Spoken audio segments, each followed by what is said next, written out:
Hey guys, so welcome back to my YouTube channel. So it's been about 6 weeks since I posted something last. I shared my story 6 weeks ago on YouTube because I really wanted to spread awareness to childhood trauma and narcissistic family system and sexual abuse, rape, and childhood. There's so many people that go through this. There's 1 in 4 girls and 1 in 6 boys that have gone through this, which means that somebody you know personally, at least one person has gone through this, whether they speak about it or not.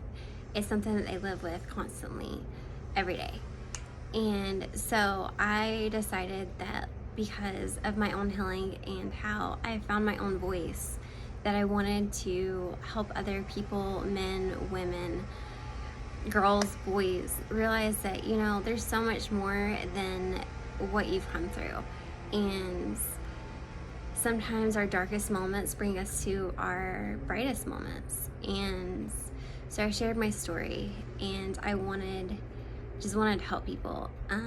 At that moment, I really didn't feel like I wanted justice. I didn't feel like I wanted to press charges on this person. I didn't feel like I wanted to ruin their life. Mind you, the fact that they, in a sense, really messed up my life for many, many years. So I still didn't really feel like I wanted that. But whenever the truth came out, the video came out, my family saw it. Whenever I say family, I'm talking about like my immediate family, like my siblings and my parents. I'm not talking about my extended family, because I've had several family members and my extended family reach out to me and just talk about like how they support me and how they just are there for me, despite what I've come out and said that some of them may not even known. I don't think many of them knew really what happened in my childhood. But for them to come out and be like, you know what, like, we support you, and we love you, like, it meant so much to me. But my parents still did not support me. They tried to keep me quiet. It turned really ugly. The person who abused me found the video, and 2 days after finding the video, he'd stolen a gun. And when asked about stealing the gun, he said that he was not going to kill anybody, but he was very depressed. That response really scared me, because prior to this, after my family like blew up about it, I was already kind of scared about like just the whole situation. I realized that this person scared me, what he was capable of, and how little everyone really knew him, his wife included. Like, he's just not a good person, and he would disappear for hours on her. He probably still does. I haven't had contact with her for a couple weeks now. But it's just been a very, very rocky situation.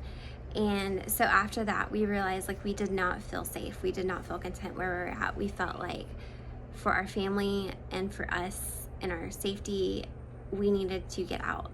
So May 28th, we started packing our house. And at that moment, we really didn't know exactly where we were going.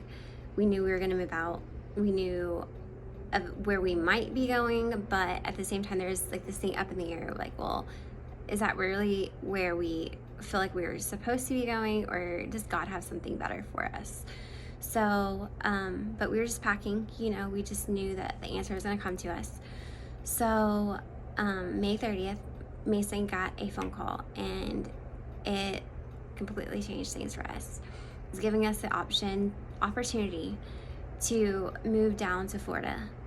And we prayed about it, and we decided that's where we were supposed to go. Like, we feel like God opens doors and he closes them for a reason. And we felt like this door is being open. It's been something that we wanted to do for a while, is move to Florida. Ever since we got married, like, our honeymoon was like down here. And so we decided, like, this is God saying, like, your opportunity is right here, take it.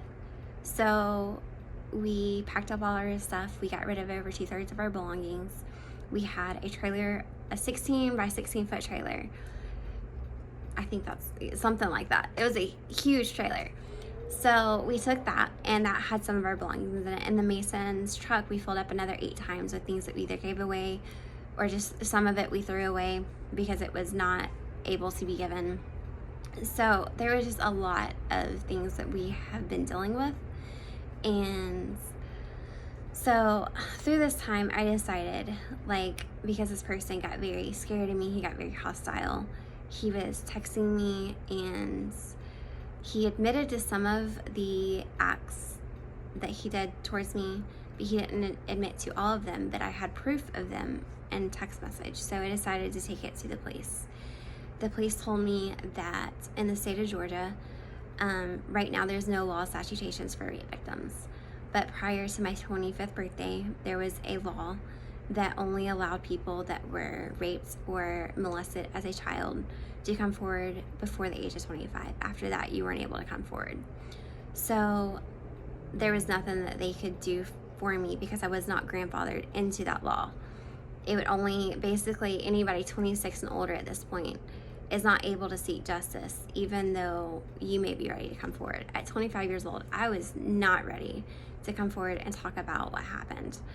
I was very shamed by it, and it was not something that I could have done at that point. And you can't put a time limit on healing. Healing takes a very long time for some people, for anybody really, and everybody heals in different ways. And so with that being said, I realized there was nothing I could do, so I tried to get a TPO or a restraining order or something on this person based off the acts of stealing the gun and what he had done, proving that he had hurt me at some point. And they still told me there was nothing I could do. So I contacted the Senate, and I am working with some people with legislation to change some laws with my story to help many women and men around the world who have gone through things like this and not able to get the justice. And whenever they do go forward about it, you know, it's a hard thing to do, to even go to the police station. Like, the day I went to the police station, I walked up to the front desk, and there was this sweet lady behind the desk, and she asked me what I needed. I told her I needed to make a report. She's like, okay, well, what is it about? Guys, I literally started bawling, even though, like, this happened many years ago to me. I lost it, and, like, I couldn't speak, and it took me several minutes to just kind of, like, calm myself down, and, like, I explained it to her, and she was, like, crying, because it's such a, like, a heartbreaking thing to have someone come up to you and be like, I need to talk about this, I need to do this, even though, like, I've worked through it. Like, I've come to the reality of what happened to me, and I don't hold the shame for it anymore. But it's just a fact, like, this happened to me, and I want help. So it took so much for me to just do that, and to come out and to walk out like brokenhearted in a sense, because, like, I still felt like I was not safe. I felt like I was not protected. So I decided I wanted to do more, and so that's where I'm at. Is I'm working with some people to change some things, and I'm really hopeful, and I'm praying that this changes, and not for just myself, but for many people who have gone through this. Because, like I said, there's, someone personally, if you yourself have not gone through it, that has gone through something like this. So it's not something that is not uncommon. This is so common, so common. It's sad. And so that's where I'm at, and we're safe now, and I finally feel like I'm able to produce some more videos and talk about what happened and just where I'm going and what I'm doing with my life. I've decided, since I've been down here, that I want to go to cosmetology school, and so I start that in August, and I'm very excited about that. You know, like, there's so much change coming our way, and sometimes, like I said, like, you have to go through the ugly to get to the beautiful.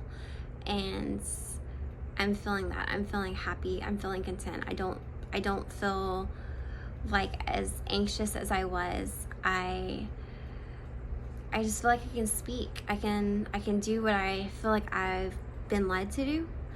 And so I really don't have a lot to speak about in this video. I just kind of want to give you guys a backstory because there's been so much going on and I haven't really updated anything. And I know a lot of people have wanted an update because I've been very vague about what's been going on.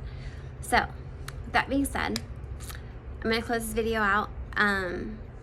I am going to be recording more and more often. I'm really hoping to do 2 to 3 times a week, do different videos just about different topics, and that's where I'm at. So can't wait to catch you guys on the next one.